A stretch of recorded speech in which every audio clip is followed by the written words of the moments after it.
7 round के बाद भी सरकार और किसानों के बीच कोई बात नहीं बन पाई। कृषि कानूनों और एमएसपी पर गतिरोध जारी है। किसानों का कहना है कि सरकार संशोधन करने की बात पर अड़ी है और वो सिर्फ कानून वापसी चाहते हैं। सरकार ने किसानों को फिर 8 जनवरी को बातचीत के लिए बुलाया है। किसान अब सिंघू बॉर्डर की ओर वापस लौट रहे हैं और किसानों के साथ उनकी बस में हमारी संवाददाता विजय लक्ष्मी भी मौजूद हैं। आज की बातचीत पर किसानों का क्या रुख है, देखिए। क्योंकि हम सुबह सिंधु बॉर्डर से इसी बस में आए थे, तो कुछ लोगों से सुबह जब आप आ रही थी तब भी बात की थी। अभी आप वापस जा रही हैं मीटिंग के बाद, फिर से बात कर रही हूँ। क्या फर्क है जब आप आई थी और अब जब आप जा रही हैं? जब आए थे तो पॉजिटिव थे कि शायद सरकार कुछ हल निकालना चाहती है। उनको मतलब किसानों के ऊपर कोई दर्द महसूस हो रहा है इतनी शीतलहर पे, लेकिन अभी महसूस हुआ कि नहीं, हम ऐसे लग रहा है जैसे किसान नहीं है, जो अन्नदाता वो भारत का अंग ही नहीं है। ऐसे हमारे साथ किया गया। अभी 8 तारीख की दोबारा मीटिंग रखी है और देखते हैं कि 8 तारीख तक कब क्या, नहीं तो ये संघर्ष तो अभी से ज्यादा मतलब इसको तेज कर देंगे।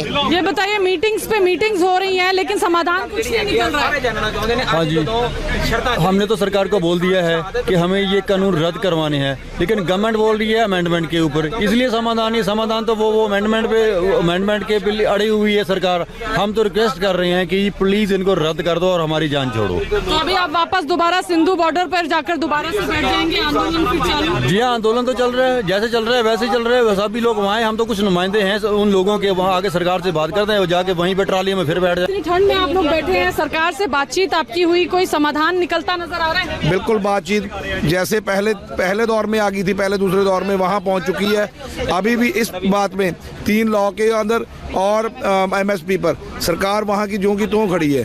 अभी तक एक शब्द भी आगे वो बढ़ नहीं पाई। तो अब 8 जनवरी को अगली मीटिंग है, उसमें कुछ समाधान होगा? इतनी ठंड में, बारिश में आप लोग बैठे हुए हैं। उसके बाद में हमने साफ कह दिया है, अभी 40 जथेबंदी यहाँ जो बैठी हैं और 450 जथेबंदी की जो संयुक्त मोर्चा है, इनका सभी का ये एक मक्त है भी, इसमें कोई नेगोशिएशन नहीं चाहिए और इसमें 3 लॉ वापस ही होंगे। कोई नेगोशिएशन इससे बात नहीं होगी। अगर लॉ वापस करने हैं तो आपको मीटिंग दे, आप सोच के आए कैसे लॉ वापस होंगे। इसके लिए उन्होंने 8 तारीख का समय मांगा। तो 2 बजे सरकार को ये कहकर आए कि आप ये सोच कर आइए कि वापस कानून कैसे करने हैं अगली मीटिंग के लिए। बिल्कुल, 3 लॉ को कैसे रिपील किया जाएगा इस पर सोच कर आए। ये अमेंडमेंट और कोई बात पर एक क्लियर मत हमारा हो चुका है, इसमें कोई नेगोशिएशन नहीं होगी। ये कृषि मंत्री कह रहे हैं बात करना चाहते हैं, क्लॉज बाय क्लॉज चर्चा के लिए तैयार हैं, लेकिन आप अड़े हुए हैं कि पहले कानून वापस करिए फिर ही कोई चर्चा होगी। तो कैसे समाधान निकलेगा? ये कानून रद्द किए बिना हम बचते ही नहीं है, तो अब इस पर चर्चा और क्या करें हम। लेकिन फिर चर्चा कैसे होगा?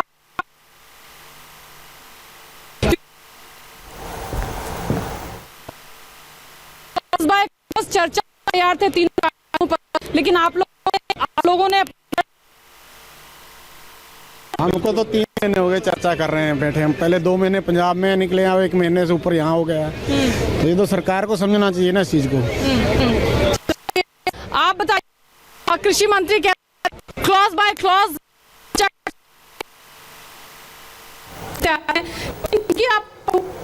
बस कानून इसलिए चर्चा पड़ रही है। ये हमारी कई किसानों इतनी पहली मीटिंग्स हो चुकी हैं, कॉज उनको बहुत बार डिबेट। हन्नान मौला और राकेश टिकैत जैसे किसान नेता भी इस बैठक का हिस्सा थे। उनसे बात की देवेंद्र पराशर ने। बातचीत करने के लिए मौजूद है सर, आज की बैठक भी क्यों बेनतीजा रही? बेनतीजा मगर इंडिकेशन इज देयर। गवर्नमेंट आज समझ गया कि इसी को किसी हालत में बदल नहीं सकते। हम आज फॉर्मली बता दिया, बोला 40 संगठन नहीं है, 450 संगठन हम रोज बैठते हैं, उसके फैसला है। एक भी संगठन का 2 राय नहीं है। तो इसलिए ऐसा मत समझो पूरा हिंदुस्तान के सारे संगठन रिपील चाहता है और हम लीडर भी गांव में वापस नहीं जा सकता बिना रिपील। ये किसान चाहता है, ये हमारा ओपिनियन नहीं है। तो किसान के ओपिनियन को कोई नेता उपेक्षा नहीं कर सकता। ये हमारा final word, repeal repeal repeal. तो सरकार तो समझ गया रिपील के अलावा कोई रास्ता नहीं है। ये कम से कम आज सरकार के कान में पानी गया कि रिपील के बिना कोई रास्ता नहीं है। रिपील करो ता उसके बाद एमएसपी चर्चा हो सकता। तो बोला ठीक है, कब डेट 8 तारीख 2 बजे फिर दोबारा डिस्कशन होगा रिपील के प्रोसीड्योर और उसके बाद एमएसपी। हम बोला ठीक है, हम तो आलोचना बराबर राजी है, मगर हमारा चाहता है जब तक फैसला नहीं होगा हम आंदोलन का जो कार्यक्रम है जारी रहेगा और उसके बाद 8 तारीख हम सरकार बहुत दबाव में है, इतना बोल सकते। आज सरकार की तरफ से जो बोला गया वो क्या था?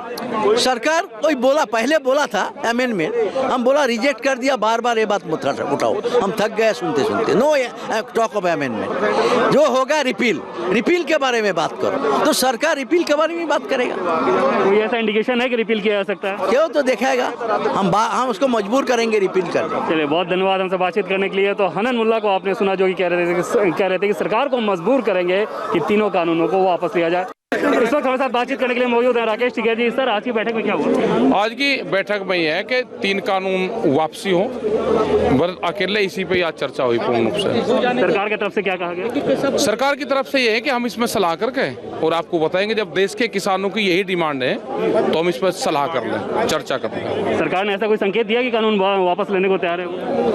लेंगे कानून वापसी, एक हल है और तो कोई रास्ता ही नहीं है, तो अपना सलाह करके अपना दे। 8 तारीख को कोई सोल्यूशन की उम्मीद कर रहे हैं? बातचीत होगी, एक बातचीत का दौर खत्म नहीं होना चाहिए। अमेंडमेंट के लिए तैयार नहीं, कोई नहीं। एमएसपी को लेकर भी कोई बात हुई? आज नहीं हुई, 8 तारीख में ही बात होगी दोनों चीजों पे। बहुत धन्यवाद सर हमसे बातचीत करने के लिए। तो ये थे हमारे साथ राकेश टिकैत जो कि बता रहे थे कि आज की बैठक में क्या कुछ रहा और 8 को क्या उम्मीद है। कैमरा पर्सन विजय के साथ देवेंद्र पराशर, इंडिया टीवी, दिल्ली। और आइए आपको अब दिल्ली के सिंघू बॉर्डर लेकर चलते हैं, जहां पर किसान बड़ी तादाद में डटे हुए हैं। गोनिका अरोड़ा वहां मौजूद हैं। गोनिका, पहले की तरह 7वें राउंड की बातचीत भी बेनतीजा, केवल एक निष्कर्ष निकला कि एक बार फिर बैठक करेंगे। अब 3 दिन बाद की तारीख है, लेकिन उस रोज भी क्या होगा कुछ नहीं कहा जा सकता। देखिए, बातचीत तब होती है जब दोनों तरफ से दो कदम आगे बढ़ाए जाएं, एक ही कदम आगे बढ़ाया जाए। जिस तरह पिछली बैठक में सरकार ने 2 कदम आगे बढ़ाकर जो किसानों की जो मांगे थी उन्हें मान लिया था, लेकिन आज जो 2 मांगे पिछली बैठक में रह गई थी, उन दोनों जो मुख्य मांगे हैं, उन दोनों मांगों पर क्या बात होनी थी उस पर आज तय होना था। लेकिन आज भी बैठक जो है बेनतीजा रही, क्योंकि किसान अपनी बात पर अड़े हुए हैं कि तीनों कानूनों को वापस लिया जाए। लेकिन सरकार चाह रही है कि संशोधन हो, और किसान ये बिल्कुल भी नहीं चाहते हैं कि जो तीनों कानून है उनमें किसी तरह का संशोधन हो और उस पर वो तैयार हो। और यही इनकी मांग है कि जब तक तीनों कानूनों को वापस नहीं लिया जाएगा, ये आंदोलन जो है वो खत्म नहीं होगा। पिछली भी जब बैठक हुई थी तब भी हमने किसानों से बात की थी कि उनकी जो 2 मांगे हैं वो मान ली गई थी, लेकिन बाकी 2 मांगों को लेकर क्या उनका रुख थोड़ा नर्म होगा। तो उनका ये कहना था कि वो तो सरकार की तरफ से एक तरीके से कहें कि वो कानून बनाए ही इसलिए गए थे कि वापस ले जा सके, ताकि ये बताया जाए कि हाँ, किसानों पर किसी तरह का एहसान हो रहा है। लेकिन उनका कहना है कि हमें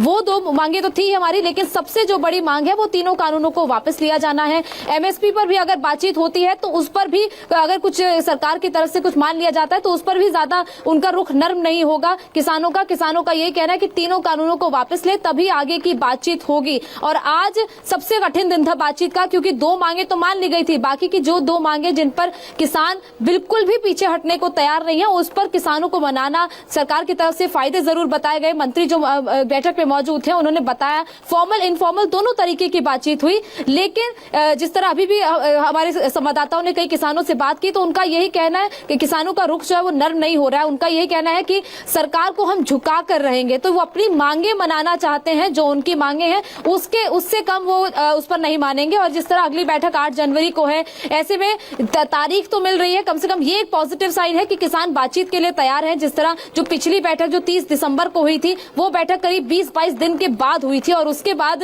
बैठक आज उससे 3 से 4 दिन बाद ही है, और अब फिर 3 से 4 दिन बाद ये बैठक है। तो अब कहें तो बैठकें जो है वो काफी जल्दी हो रही है। ये बात तो ठीक है कि बैठक के लिए बात करने के लिए दोनों पक्ष तैयार हो जाते हैं, किसान भी तैयार हो जाते हैं। गुनिका, ये एक पॉजिटिव बात जरूर है, लेकिन वहां जाकर बात कुछ होती नहीं है, ये भी अब साफ होता जा रहा है। दिल्ली में 2 रोज से बारिश हो रही है, आने वाले दिनों में शीतलहर और बढ़ेगी, लेकिन ऐसा लगता है कि किसान ये तय करके आए हैं कि लड़ाई चाहिए जितनी भी लंबी हो या उनको आंदोलन कितने भी दिन और करना पड़े, वो तैयार है।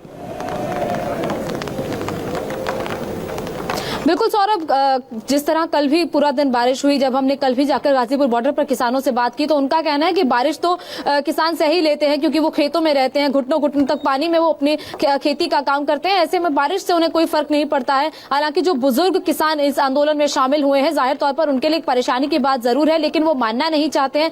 वो यही कह रहे हैं कि हम ठंड भी सह लेंगे, वो आग जलाकर ठंड पर काबू पा रहे हैं, कंबल ओढ़कर बैठे हैं। लेकिन जिस तरह ये आंदोलन क्योंकि खुले में है, ऐसे में तमाम इंतजाम तो उनकी तरफ से किए गए हैं, ट्रॉलीज पर तरपाल डालकर उस पर वो आराम कर रहे हैं या फिर टेंट लगाए गए हैं, लेकिन उसके बावजूद इतनी ठंड में बैठना, इस तरह बारिश में कीचड़ हो जाना, तमाम पानी भर जाना, तो ये सारी चीजें जो है इनका सामना तो जरूर उन्हें करना पड़ रहा है। लेकिन उनका कहना है कि जब तक कानूनों को वापस नहीं लेंगे ये सारी चीजें वो सह लेंगे, लेकिन वो यहां से वापस नहीं जाएंगे। और अगर हम कहें कि बारिश का मौसम अगले कुछ दिनों में भी बना रह रहा है, उसके बावजूद अगर कहें कि यहाँ पर किसानों की संख्या कम हुई है तो ऐसा बिल्कुल भी नहीं है। हर बॉर्डर पर उतने ही किसान डटे हुए हैं, कोई यहाँ से जाने को तैयार नहीं हो रहा है। और ठंड का मौसम तो है ही, लेकिन किसानों से हमने पूछा था कि अब आप कब तक यहाँ पर रहेंगे, सरकार अगर आपकी बात नहीं मानेगी, तो उनका कहना था कि बैसाखी भी अगर यही मनानी पड़ी तो वो उसके लिए भी तैयार है, यानी अप्रैल तक भी वो रहने को तैयार है और आगे भी। ऐसे में यही देखिए, अब क्योंकि ऑलरेडी 1 महीना पहले ही बीत चुका है,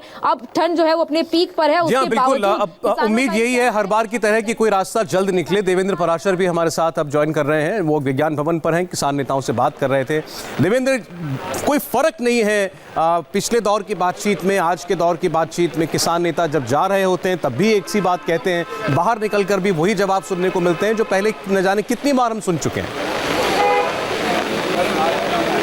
और सौरभ, एक नई चीज़ आप ये कह सकते हैं कि इस बार जब किसान निकले बाहर तो उनका ये कहना है कि सरकार को अब ये समझ में आ गया कि हम अपनी डिमांड से पीछे हटने वाले नहीं हैं। और बाकायदा किसान नेताओं ने यह कहा कि कृषि मंत्री ने उनसे पूछा कि क्या आप लोग इस बात पर दृढ़ हैं कि 3 कानूनों को वापस लेने के अलावा कोई और सोल्यूशन नहीं है, कोई अमेंडमेंट का रास्ता नहीं है? तो उन किसान संगठनों ने 2 टूक शब्दों में ये कहा कि इसके अलावा हम कुछ भी सुनना नहीं चाहते। तो किसान नेताओं का ये कहना था कि वो जिस बात को कह रहे थे, आज उन्हें ऐसा महसूस हुआ कि सरकार को भी ये बात समझ में आ गई कि वो अपनी मांग से पीछे हटने वाले नहीं हैं। और जाहिर तौर पे उसके बाद ही आप कृषि मंत्री का जो बयान सुने, जिसमें उन्होंने कहा कि ताली दोनों हाथ से नहीं बजती, ताली एक हाथ से नहीं बजती, दोनों हाथ से बजती है। समाधान का रास्ता निकालने के लिए जरूरी है कि दोनों पक्ष सहमत हों। वो इसी संदर्भ में था कि किसान इस पूरे बैठक के दरमियान अपनी इस बात पर अड़े रहे कि उन्हें कुछ भी और नहीं सुनना है।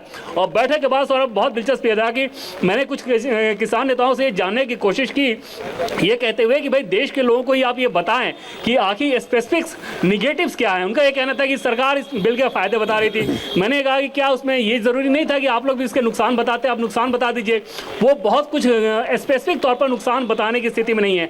जाहिर तौर पर एक माइंडसेट बन गया है कि ये कानून खराब है, ये कानून काला है जैसा वो कहते हैं, और इसे वापस लेने की मांग पर वो अड़े हुए थे। और आज की बैठक में उन्होंने यही दोहराया है। अब देखना होगा कि 8 तारीख की बैठक में सरकार इनसे क्या कुछ कहती है। जाहिर तौर पे सरकार के सामने सौरभ अब बहुत मुश्किल स्थिति होगी कि सामने वाला जब समझना ही ना चाहे तो फिर उसे आप कैसे समझा सकते हैं। अब देखना होगा कि सौरभ की सरकार आखिर रास्ता क्या निकाल पाती है। ये बात तो आप ठीक कह रहे हैं कि ये कोई इन्फॉर्म डिबेट नहीं लग रहा है। ऐसा नहीं लग रहा कि 2 पक्ष बैठे हैं और जिन मुद्दों पर असहमति है उनका कोई रास्ता निकालने की बात हो रही है। एक पक्ष अड़ गया है कि हमें कानून नहीं चाहिए तो बिल्कुल नहीं चाहिए। अब ये बताइए कि क्या सरकार ने अपनी तरफ से कोई किसी सॉफ्टनेस का कोई इशारा किया है, या सरकार भी 2 टूक उनको ये मैसेज दे चुकी है या देगी कि कानून वापसी उन्हें बिल्कुल मंजूर नहीं है? और देखिए सर, सरकार के सामने बहुत मुश्किल स्थिति है, क्योंकि सरकार के बारे में जैसे पहले मैंने आपको बताया कि ये जो कृषि सुधार लाए गए थे ये बहुत स्ट्रक्चर्ड सोच के आधार पर लाए गए थे। ये लॉकडाउन के दरमियान इस लिहाज से लाए गए थे कि लॉकडाउन के दरमियान जब प्रधानमंत्री दफ्तर में और खुद प्रधानमंत्री ने यह मंथन करना शुरू किया कि इस विपदा को, इस आपदा को कैसे अवसर के तौर पर कन्वर्ट करना है, तो किस किस सेक्टर में हम बेहतर कर सकते हैं। क्योंकि चाइना को लेकर दुनिया में बहुत सारी अच्छी स्थिति नहीं थी, वहाँ पर भारत ने अपने आप को एक संभावना के तौर पर देखा कि चाइना को लेकर जो अविश्वास पैदा हुआ है, शायद भारत उस गैप को भर के ग्लोबल सप्लाई चेन में अपनी हिस्सेदारी बढ़ाया। ऐसे में जब मंत्रालयवार चर्चा होनी शुरू हुई तो उसमें कृषि मंत्रालय की भी बारी आई। कृषि मंत्रालय की तरफ से ये बताया गया कि इसमें ग्रोथ की हम सभी जानते हैं कि बहुत संभावना है। देवेंद्र, आपको रोक रहा हूं मैं। इस वक्त एक और बड़ी खबर आ रही है दिल्ली से ही।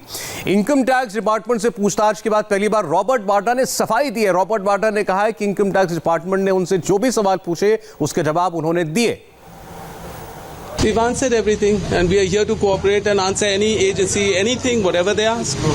But you have been questioned about more than 9 answers. Is there anything which you would like to show? It's notices and whatever they have questions about, we answer that. It's not a problem. What can you please tell us? It's general, whatever, anything, whatever all my works are, everything they want to ask, they're most welcome to ask. Allegations of Benami properties also. I can't understand. Sir, allegations of Benami properties are also. There is nothing related to that. Whatever their queries are, those are being answered by me. Sir क्या दोबारा कुछ बुलाया गया है या बोला? अगर आएंगे दोबारा आंसर कर लेंगे यार. कोऑपरेट तो करना. पूछताछ चलिए क्या रहा, मतलब क्या अरे आपसे सवाल पूछे? जो उनको लगा लास्ट 5-7 साल में जो भी मेरे काम है उनके बारे में जो उनकी क्वेरीज थी वो सारे आंसर कर दी. और कुछ ऐसे पर्टिकुलर नहीं है जो घंटे से ज्यादा की पूछताछ. अरे वो तो ठीक है चलेगा, वो बैठेंगे हर चीज पूछेंगे लास्ट 10-15 साल से. Sure, why not? So do you That think is it's political vendetta? Do you think? well, I mean, everybody knows it is. You know, if Priyanka is going to move out, looking for helping the farmers and all the issues of the government, who else are they going to come to? They're going to come to Robert Vadra. ये चीज हिंदी में क्या लगता है sir, ये जानबूझकर किया जा रहा है? देखिए, मैं राजनीतिक चीजों में नहीं पढ़ूंगा, पर ये डेफिनेटली है कि देखिए फार्मर्स के इश्यूज हैं और उनको चाहिए कि अगर उनको कोई और मुद्दा मिल सकता है जिससे वो डाइग्रेस कर सकते हैं जो रियल इश्यूज हैं. और ठीक है, मैं हूँ, हमेशा मैंने झेला है जो भी उनके इश्यूज हैं, पर मैं तो हमेशा यहाँ हूँ और मैं आंसर करूंगा, चाहे कोई भी एजेंसी आ जाए, मैं आंसर करने के लिए रेडी हूँ. अब ये तो है.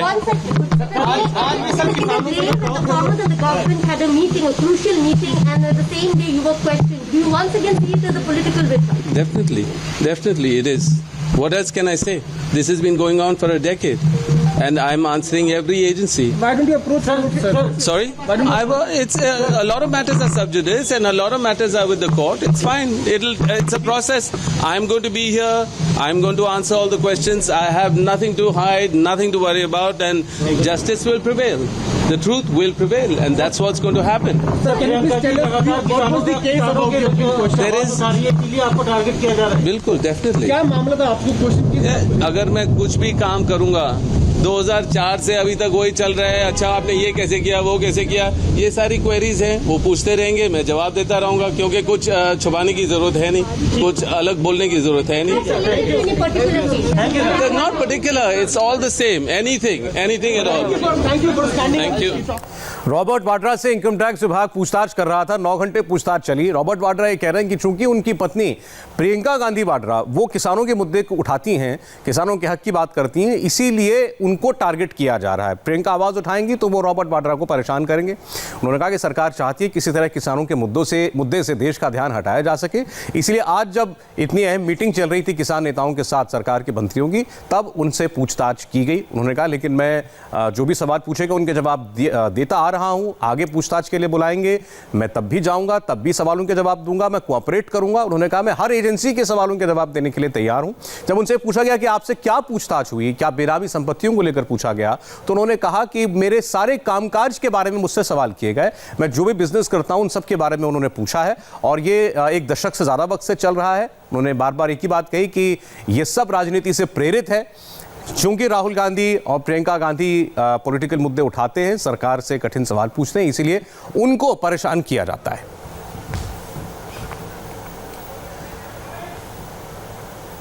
रॉबर्ट वाड्रा से आज इनकम टैक्स डिपार्टमेंट की पूछताछ खत्म हो गई है.